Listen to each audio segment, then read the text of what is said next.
So you co-founded the Dementia and Improv workshop, Agreeing to Remember. Can you talk about this idea? I mean, I don't typically associate and think through improv and dementia care. So can you talk about that?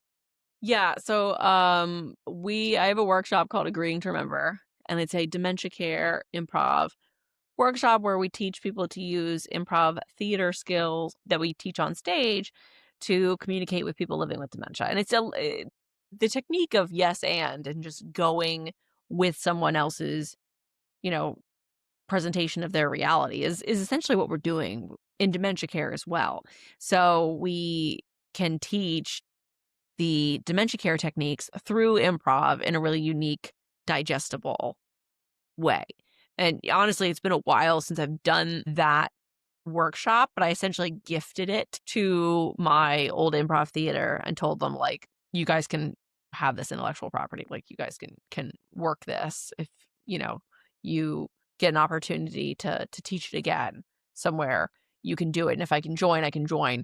But there's a chance with, like, my job and, my family that I'm gonna be too busy, but when I get a chance to do it, it's really fun. What was the catalyst for that? I mean, when you're explaining it, it makes sense that these two should be in the caregiving repertoire, being able to navigate any sort of, like you said, lived reality that they have. So how did you come up and said, this is what we need to create?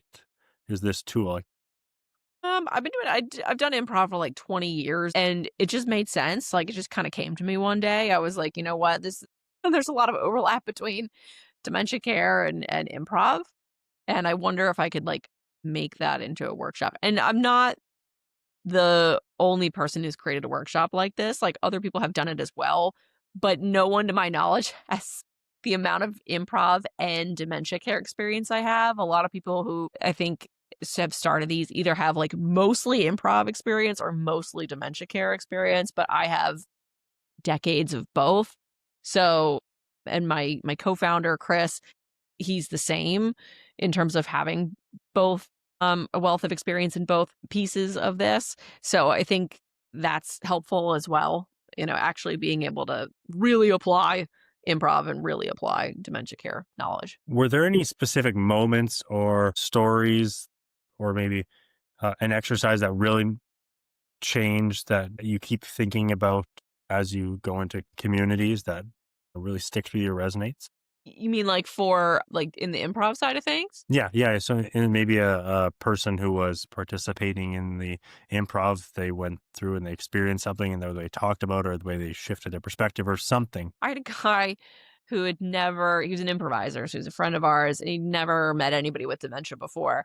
And after going through our workshop, like 2 weeks later or something, he went to a doctor's appointment, and there was a guy, an older guy sitting in the waiting room with his daughter, and the daughter went up to, go to the bathroom or something, and the older guy said to my friend, "So good seeing you at Thanksgiving." And my friend realized the gentleman had dementia, and because he'd taken our workshop, was able to talk to him and was able to embrace his reality and was like, "Oh, yes, it was great," and, like, we had so much good food, and he was able to talk, and so the daughter came back and told, my friend, "Thank you so much for talking to my dad. He has dementia." But it was because of the workshop that this guy knew what to do. That's such a valuable skill Mhm. that to be able to just go with whatever is coming and not turn them away, turn them down, and cause some sort of issue down the road. If they maybe they have an outburst, or maybe they just feel bad, and we don't want to instigate that.